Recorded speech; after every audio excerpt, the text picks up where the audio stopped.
Sandy and Nora's podcast.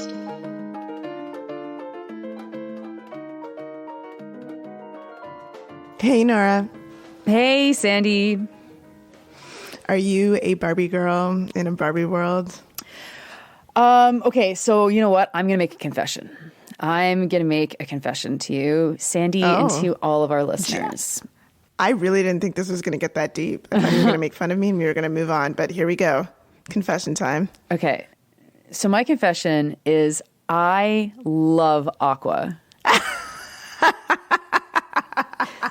I think that they're such a great band, and I had their CD, and I remember like listening to it at my grandmother's house where there was like only 5 stations that we can watch on TV. Because wait. Is everybody going to know what Aqua is? I feel like, okay, so this is our last episode for a minute, so I feel like you have to actually kind of splice in some of what you're talking about, although that might not be legal. I'm not sure, but in any case...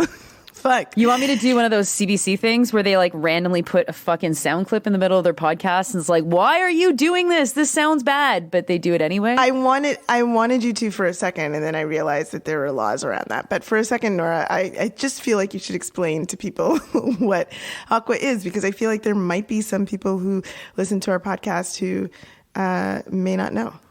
Okay, so you started off the episode asking if I'm a Barbie girl in a Barbie world. And if you don't actually know what that's a reference to, I don't fucking know if I can help you by explaining it, to be honest. But the band that made that song was Aqua. They were a Swedish-Norwegian band. They had Lene, the singer, and she had a very like standard pop voice. And then they had that bald guy who's probably named Sven or Soren or something. And he was all like... I'm a la la la la la in the middle of the songs, every single fucking song. And I love it. I love him and I love them. And I haven't checked their politics, so no one respond to me and say they're fascists or something. I don't want to hear it. Okay. I gotta be honest with you. I don't know. I don't care. They're not Ace of Base, who did turn out to be fascists. But that's the reference. Oh my God. Okay. So you love Aqua. Is Aqua somehow affiliated to this Barbie movie? Did they make some sort of resurgence? Are they? I don't know. I don't think so. You know what? I didn't watch it. I will, though. I will. I'm intending to, but I haven't watched it yet. So I can't say, but nobody ruined it for me. I would love it if Aqua was part of it. Yeah, I don't know either. I'm not going to see this movie. Obviously, it's like so not my thing. I'd rather fucking be punched in the face 10 times.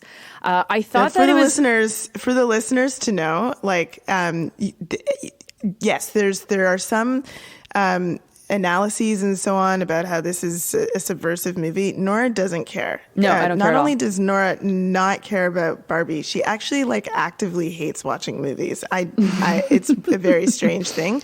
So there's no possible way for her to care.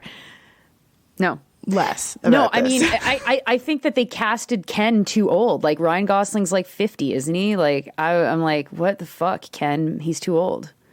So that's like I think that's part of the point. Hot take. I think that's. I don't know. I have no idea. I think that's part He's of the not 50, point. everybody. I know he's not 50. I know he's like my age, which is fine. Ken can be my age. But yeah, I don't care about that. I don't care about this. And Sandy, did you know I care so little about it that I was asked to talk about it on CBC this morning just because the universe fucking thinks it's hilarious to make me talk about Barbie. I did know that because you told me just before we started recording, which normally I wouldn't say, but you fleeced me on that last week, so that's why I'm saying it this week. Yes. Well, Sandy, why are we talking about Barbie? Are we actually talking about Barbie in this episode? We're not actually talking about Barbie this episode, but we are talking about the way in which conversations about stuff happen on the internet and how we are forced to have certain types of conversations. And in this weekend, this like really special weekend for the people who run theaters who've been afraid since the pandemic that people would never, ever, ever come back. In this weekend, the weekend of Barbie and Oppenheimer, there has been quite a bit of discussion on the internet about both of those movies and lots of opinions. And it's weird. It's a little weird how those discussions go and how folks feel forced to have conversations on the internet. Yeah, like I saw Ben Shapiro was mad that there was too much WAP in Barbie. Like wet ass pussy? I can't see him without thinking about that anymore. He really hated the Barbie movie, so I just thought that was his critique. Oh my God. I mean, sure. I'm sure we've got some people to thank before we get into it, though. Yes, we do. This week, thank you so much to Lorna for your support. We really, really appreciate it. And if we happen to have two people with the same name, because it kind of looks like we may have, I want to say thanks to Lorna twice. So you're awesome. It actually looks like it's thanks to Lorna 3 times. Lorna, and Lorna. You're awesome, Lorna. And you know what? Because we're taking a break, it's always awkward to take a break when people donate to the podcast because you're donating because you like to listen to it. And we know that most of you, probably 95% of you, are like, take your time off, take your vacation. That's normal. And I hope that 5% of you are like, fuck your vacation. I want to hear Sandy Nora. And that's normal too. But, we're going to be taking time off and we're going to be hitting September hard. We're going to be hitting the ground running and giving you episodes the second that we can back in the new school year. I know it's not the new year, but it will be a new year for many people. And so stick with us. Enjoy back episodes of the podcast while we are away. And if you do donate to us, if you listen to us, feel free to keep the conversation going when we're off the air because we'll see it. Maybe we'll check in. Maybe we'll be able to talk. I mean, I won't. I'm not going to be in cell phone range, so that's kind of fucking nice. But keep close with us. And I still have to figure out this Discord server stuff. Someone is suggesting to connect it to the Patreon. We're going to try to do that. That's a great idea. And I don't know. As we say in French, à suivre with the Discord fan networking, getting all of you to us as much as possible. Yeah, and for those of you who are still struggling with the effects of the wildfires, we're still with you. For those of you who've been impacted by the flooding on the East Coast, oh my God, this stuff is just going to get worse and worse, and we are with you too. We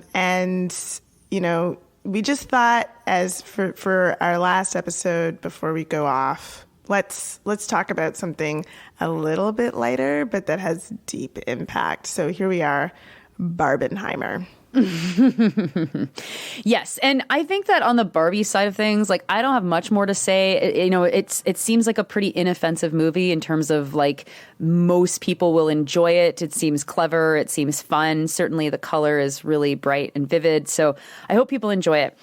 I'm much more interested in the conversation around Oppenheimer. I have seen some of this discourse around Oppenheimer. And I gotta say, as someone who, again, has not seen the film, I'm a little confused. No, I'm a lot confused. Actually, I'm not confused at all. Yeah. I'm just frustrated. I'm going through the motions of naming my emotions here. I'm frustrated because, I just cannot imagine why we are so stuck in a world where we make the same most boring critiques even when they make zero sense. And by we, I don't mean we at all. I just mean the internet that's out there. It's as though we're all operating as AI, It's it's annoying. Yeah. Okay. So let's step back. So the story of Oppenheimer is one of the primary figures behind creating atomic weapons, right? This is a scientist that helped to develop something called the Manhattan Project and managed to make the United States the first nuclear power, the first power that was able to drop a nuclear bomb of its size. And somehow, the conversation is kind of missing all of that. If you only look at what's happening online, you might think that this is a movie that glorifies nuclear weapons or glorifies uranium mining or glorifies all of the death and destruction that these weapons create. And I'm not sure that that's how we should be reading this. And I wonder if this is all kind of a campaign to just make sure that people are talking about it and trying to compete with Barbie, because actually the Barbie advertising campaigns, which started months and months and months ago, remember people were able to change their avatar and become a member of the Barbie world or whatever. They poured tons of money into advertising. And I'm wondering if Oppenheimer had to create fake kinds of internet controversies to make sure that we're all talking about Oppenheimer and talking about like the man and not about the fact that like in a week is the anniversary of the bombing of Hiroshima. And then after that was the bombing of Nagasaki, right? Which was the first time that the nuclear bomb was dropped, killing more than 300,000 people in this horrific instant death related to nuclear weapons. And then, of course, it's very contemporary considering that we are closer to nuclear war than we have been in a long time. But I'm not seeing those kinds of conversations. Are you seeing those kinds of conversations?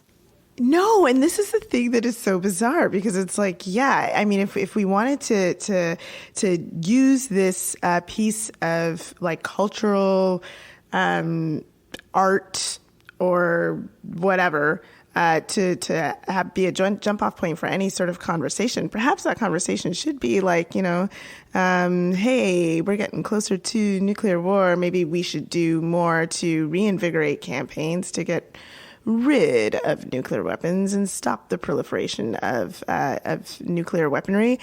But instead, the conversations are like, well, I mean, I'm just going to tell you what I've been seeing on Twitter, because another interesting conversation we could have is like how every social media is different and perhaps some of these conversations aren't being replicated everywhere. But this is what I'm seeing on Twitter is these critiques that are like, okay, there are, there's no Japanese people in the film, that it's like an erasure of racialized people. And that it is a glorification of the man, Oppenheimer, and in some ways a glorification of the nuclear project in and of itself, which, again, haven't seen the film. I would be stunned. I would be really stunned if there was some sort of campaign to glorify nuclear war through a film that got greenlit in Hollywood. That seems weird to me. Yeah. So, I mean, the question, I guess, is how does Hollywood tell a story about nuclear weapons? And clearly, this story is being told from the perspective of the individual himself, Oppenheimer. And, I mean, from Hollywood, that seems kind of par for the course, right? Deep psychological thriller diving into the one man who realizes that he has created something that could literally destroy the world. Of course, it's going to be told through that lens. If you're going to make it that individualistic and not, I don't know, a social commentary generally about nuclear war, which is not how Hollywood really operates, right? The one critique that you mentioned, that there was no Japanese people in the film, which is like, sorry, you want to see them killed by the nuclear bomb? Or were there Japanese scientists that were erased in this story? Or is that really the conversation that we should be having with this? I'm not sure. But I don't know if you saw, but Twitter slapped on a little like precision thing that was very fucked up. That was like, well, actually, there were racialized people. There were Jewish scientists were there. And it's like, what? Sorry. Oh my that God. Actually then also opens up a whole other conversation to like the anti-Semitic world on Twitter that is going to, just like a lot of anti-women misogynists will point to Mary Curie and say, well, she's the reason, women are the reason that we have these massive destruction weapons. So thank you, Twitter. I guess it's Jewish scientists are actually the reasons we have these destruction weapons. Like none of this makes any sense. As you said at the beginning of the episode, that this is really weird how this is spun out. And I think that, you hinted at this, and I think this is the actual most important part, is that if we weren't distracted by these things online, then maybe we would be having a conversation about atomic energy and nuclear weapons and access to nuclear power and reactors and uranium mining and the war in Ukraine and how close we are to nuclear war again and who's a nuclear nation and who is not a nuclear nation and where are nuclear warheads stored and all of this stuff.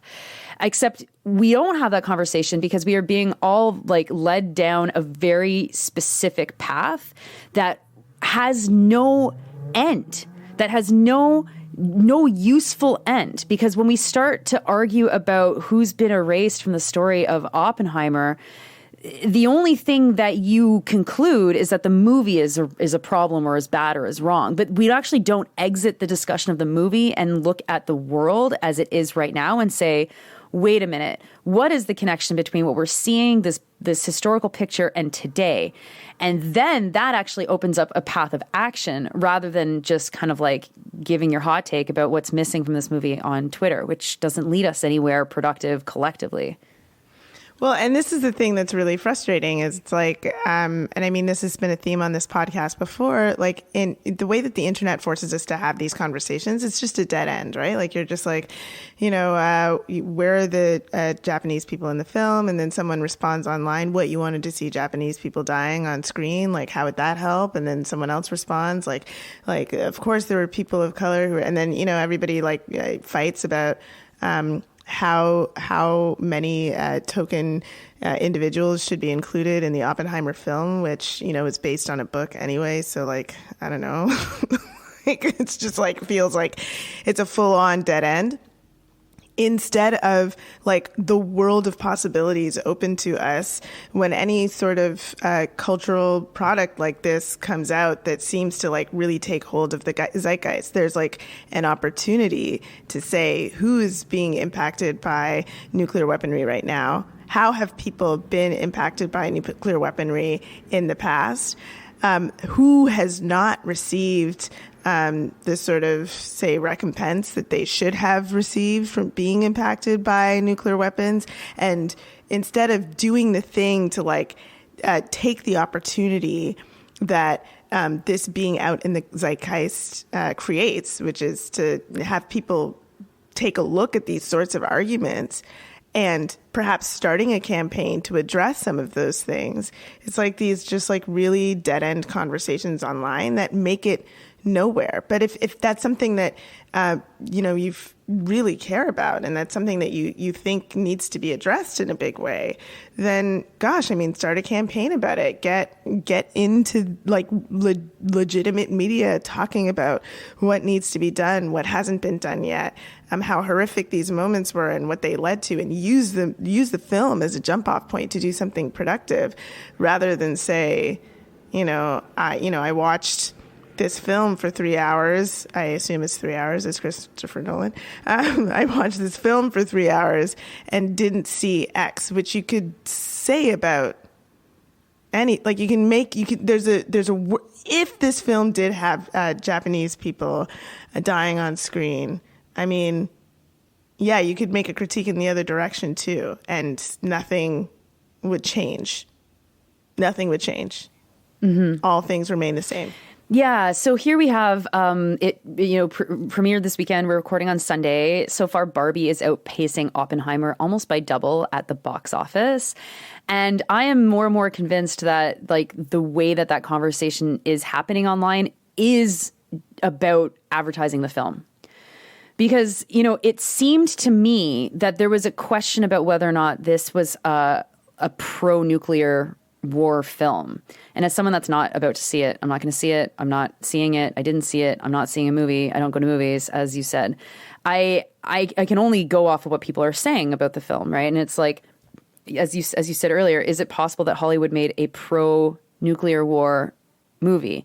Do you watch this movie and do you think, wow, Oppenheimer was really trying to end all wars by creating the nuclear weapons? That's amazing of him. It's like impossible to actually believe that, right?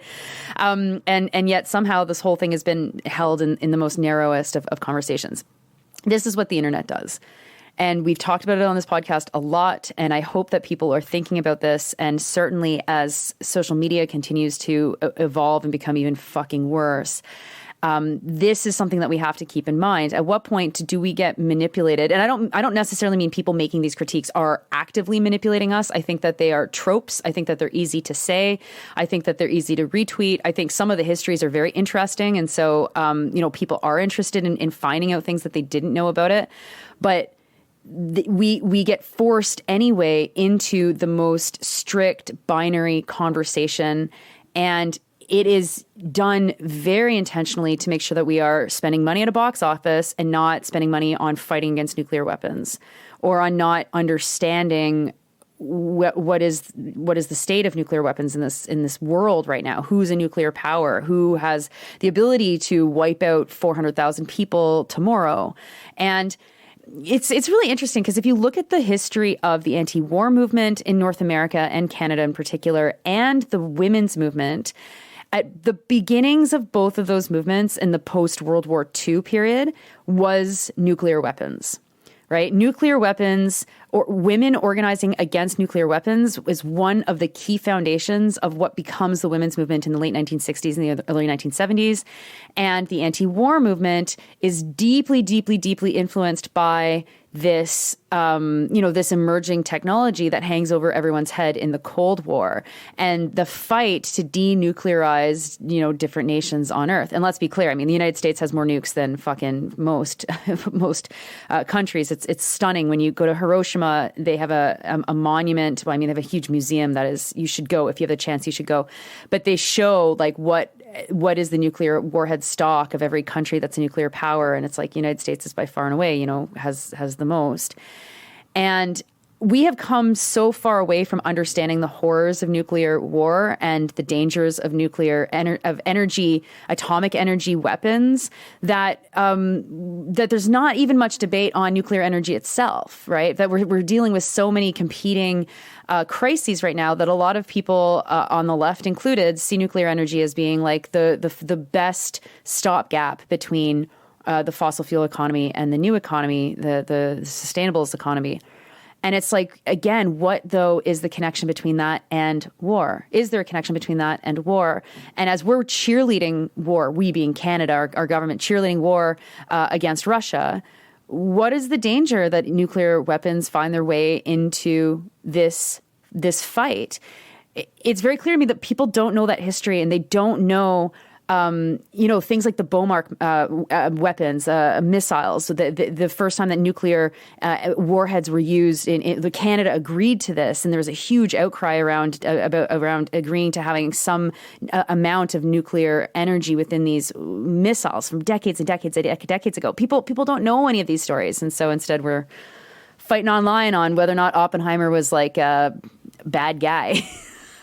Yeah, I think that it has like some broader implications on the way that we organize or the way that people feel like they can associate with the left. And like, I don't know that I believe that this is like a marketing ploy. I just don't. Like, it's just too dumb to be a marketing ploy in my head.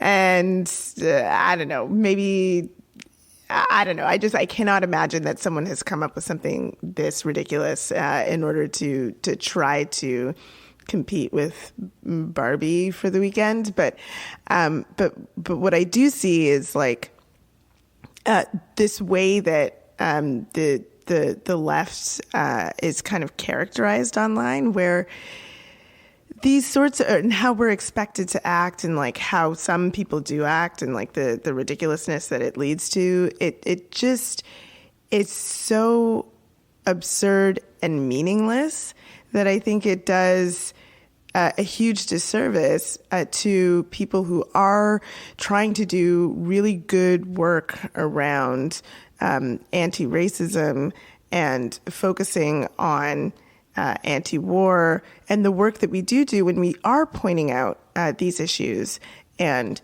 pointing it out in a generative way and pointing it out in a way that allows us to continue to do some work to impact policy, even culture, and things that do matter. When something like this comes up, which is so flat and without that leads to a dead end and is disingenuous, I think people can really see through that, and it does have an impact on people engaging in these issues that we actually really desperately need to be engaging in politically right now. Yeah, but the thing is like this is just such classic like liberalism, looking at an issue, boiling it down into some sort of fight that we can feel extremely passionately about, that we can understand as being an important kind of discussion or struggle or debate or whatever, and it effectively having no material impact on anything, right? Which is exactly where liberals, where the center wants the left to be, having these discussions in perpetua, never actually being able to get out of the cycle of debating these things online and understanding where they should become rendered real into the real world, right? Like, it's fine to do movie criticism. It's fine to debate things that don't really matter. But it's so fascinating that, like, that we have here two movies, and Barbie has had just as much attention on how, like, quote unquote woke it is, and how Barbie's trying to be, like, you know, against the patriarchy and all this stuff. And it's like, she's fake. She's a doll. And at the end of the day, what's happening with the Barbie movie is that kids are not playing with dolls as much as they used to, because they're on screens all the time. And Barbie needs to get its hooks into a new generation of people. And what better way to do it than through their parents who loved Barbie, who remembered Barbie, and who will go to this movie and be like entertained by it because it's like uplifting and cool and funny and whatever. Whereas Oppenheimer means something. He meant something. And everything about laying the groundwork for the current global order today was connected to things like fighting for supremacy on atomic energy. Like, that's a really huge part of why the global order exists today the way that it did. And it's just so interesting to see that completely scrubbed from anyone's mind, and just making sure that we're sticking very specifically on the narrowest thing. Yeah, I wonder, was there a time on the internet, Nora? Was there a time when we were able to have more sophisticated conversations? I feel like there was. And I'm not exactly sure if I can pinpoint exactly when it all changed. But I know that the conversations that I'm seeing on Twitter about Oppenheimer are not conversations from anyone I follow. It's like the way that, you know, Twitter is pushing things to your feed that have nothing to do with what you have told Twitter that you're interested in looking at, but what an algorithm has presumed that you're interested in looking at. And then, you know, you look at it, or I look at it, and I get frustrated. And then I'm just like, gosh, I don't do this anymore. This is why I turn it off. But I remember a time where it would have been like, I need to respond to this or whatever it was. And it's just, it's like really exhausting. I mean, I don't know if the similar conversations are happening on Threads or Spill or any of the other Twitter-like apps that have kind of come up since Twitter has started its free fall into what will eventually be irrelevance, I'm sure. But another interesting piece of what could be this conversation is how things are discussed on individual social platforms. But certainly this is a conversation that has, you know, I've seen people talking about it in similar ways outside the internet. So it has jumped from our cell phone screens to real life conversations, which is, I think, again, part of the danger of this sort of thing, because it flattens our conversations online, but it also destroys our ability to imagine that any sort of other conversations or actions can take place.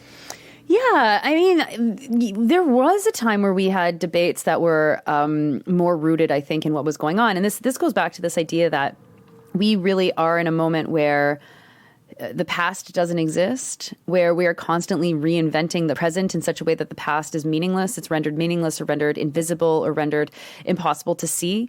And that means that we're just always having the same discussions over and over and over. And so today it's Oppenheimer. Tomorrow it'll be, a movie about Napoleon, and being like, did you know Napoleon was actually a sexual abuser? And it's like, okay, yeah, probably. Like, who cares, guys? It's Napoleon. Of course, and name any number of movie-based discussions or pop culture-based discussions that has this exact same logic in the online buzz or discussion about it. But it's because we are so incapable of connecting our online lives and selves to that real world self. And we do, like, conversations certainly cross that barrier, but we have a hard time, I think, bringing the real world onto online because we are so used to having these very flat conversations. And we forget that, you know, these are text-based media that not everyone has the same level of entry skill to be able to use. And so we're all kind of fumbling around in our own way, imagining that the people we're engaging with are like us, or they communicate like us, or they operate in the same level of good faith that we do. And of course, it's like not true. And a lot of times they're not even real people. And this replaces life. It replaces real life. And I mean, we know all of this. We know that every one of us has our own portal into our own social media feed, and we adorn it with the things that we like the most. And that's how we see the internet in the way that we have organized it. And there's no common anything with other people. Like, we're not reading common newspapers or for better or for worse. We're not having common conversations with strangers because we've cut those kinds of interactions out of our lives for better or for worse. And that it means that everything becomes it's rendered two-dimensional in every way. And when we're constantly, the iterations of life and existence is us just watching the same message over and over and over because there's no such thing as history. I mean, it actually is enough to drive you completely insane. And I think that is perhaps, I mean, is that more dangerous than atomic energy? I'm not sure, but it's certainly dangerous. I mean, I think there's also this a part of the piece of the conversation about history is like really interesting because in a way, this film Oppenheimer and Barbie too are like cultural products that are about history, and I mean, they tell us about our current moment, and in its attempt to do something, to say something about history and about culture. And again, without having seen the film, but really focusing on the critiques that we're seeing, I think that some of the critiques are maybe coming to like this conclusion that it is like, you know, that certain pieces of history can't be told in certain ways. Maybe like I'm not sure if you're getting the same sort of conclusion from some of the critiques that we're seeing. Or maybe the critique is trying to say that this sort of art, like this sort of contemplation should be like the makers of such art should only be coming from certain communities. Either way, I think that these things are incorrect. But I get nervous about a conclusion that is something like that, because I do think that it's important to have cultural conversations, historical conversations, certainly political conversations about really ugly moments in history. And it, you know, like I think there's ways that you have those conversations. Like, this is not in any way, of course, an argument to like have, statues or monuments that glorify figures in history. But I certainly think that if there's art to be made about some of the ugliest moments, that art should be made. And not saying that this is great art, because I don't know, I haven't seen it, but I just think that should be a part of the consideration as well. Well, okay, so that's a really interesting point, though, because it's like, you know, a lot of times we're raging against mainstream art, and we're raging against it because it's flawed in some way. There's sexist themes, there's racist themes, it is straight up racist, it is colonial or whatever. And it's also I find it so interesting that we rail against when the mainstream does that. Because, of course, the mainstream's going to do that. Like, how could it not do that? How could anything produced by the most mainstream of Hollywood film producers or whatever, not represent the culture that is creating it. Like like at some level, we imagine, I think sometimes that these movies are made like completely disconnected from reality. And then when reality seeps in and it's like, oh my God, this was so racist. It's like, of course it was racist. It is like that's the society in which we live. And so there's an interesting push-pull between like seeing ourselves reflected on camera and saying, oh my God, that's not us. And it's like, well, actually it is us. And how do we deal with that? Or how do we make a picture of us that is not authentic, that is not who we really are, because we are imbued by racism and sexism and colonialism and capitalism and all of these oppressions and ableism and queerphobia and transphobia. That is who we are, but we want to see a better representation of us because it could be used for educational purposes, or it could be sell better because people have aspirations of being better. You know what I mean? Like, there doesn't really seem to be any kind of cultural discussions about how we're often railing against reality, or reality as it happens. And then we're really bad at holding up alternative forms of art that then do pack those really powerful critiques of the status quo. And of course, those are often done by filmmakers who do not have the backing of Hollywood, or who do not have the big budgets behind them, or whatever. And it's just like, it's a little bit like, again, we don't know how to fight for systemic social change. And so instead we just kind of rage against the most obvious, or something that is a reflection of our time that we are ashamed of or wish it wasn't or want to change, but can't change the reality so we can change the way that the story is told. Yeah, that really makes me think about something that we almost talked about this episode, but we decided to go this direction instead, is that really makes me think about some of the conversations I've been seeing recently and critiques I've been seeing recently about equity, diversity, and inclusion as an industry generally. Like it's the same sort of thing, right? Like it's actually really funny too, because those critiques are happening in certain places, but not in others. Like I was listening to a news podcast that was like explaining to its audience what equity, diversity, and inclusion was, like as though the audience had never heard about it before. And I was like, wow, this audience must be really different than my life. And you like, for who I am on the internet, open up any sort of social media and see all these critiques about that industry, that world. So who knows about EDI?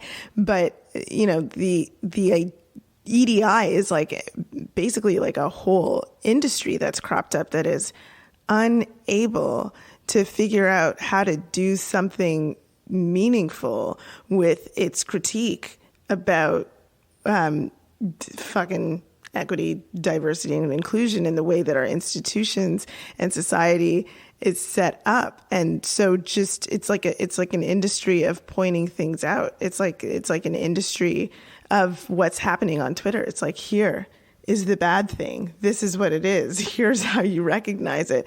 And not much else that does anything transformative to shift those institutions, to shift the systems that create those institutions that would make something like EDI, like the critique that comes out of EDI, to further that critique, or to change the conditions such that it is less possible for those types of discriminations and oppressions to sustain themselves within these institutions and systems. It's very much a similar thing. It's almost like we're in an era of what should we call, like, what do we name this era of political impotence?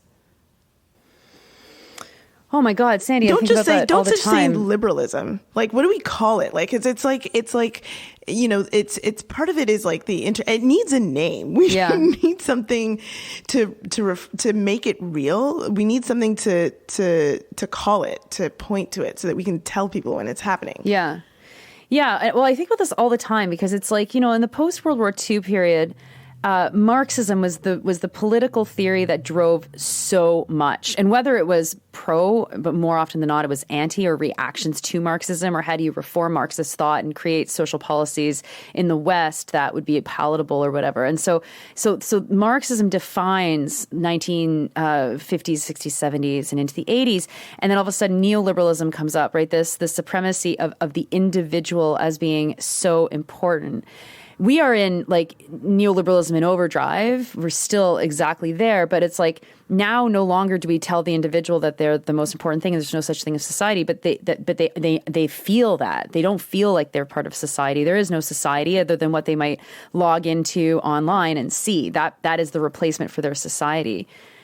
And so I'm saying all these things, hoping, Sandy, that you're coming up with a term, because it's like it's navel gazing. It's looking inwards. It's tunnel vision, or looking through a sieve or something like that. Like we're so individually boxed that it is beyond liberalism.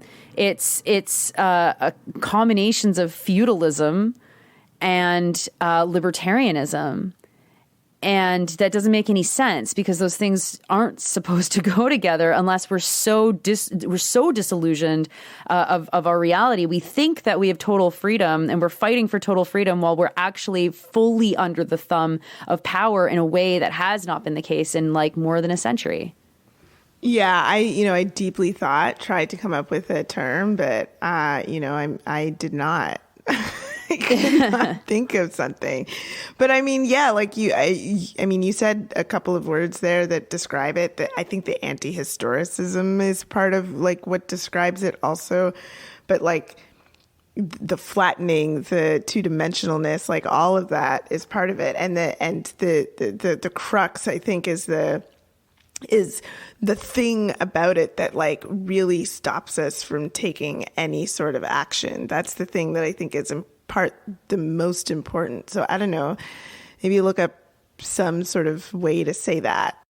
It's a profound paralysis. It's a deep, deep, deep paralysis. And, I think a lot about the way that Sartre talked about nausea and nausea, the disgustingness of living, being kind of the underlying thing of one's life, that there was no point to life. And if you thought about it too much, or if you allowed those thoughts to enter your head too much, then you felt physically sick with yourself.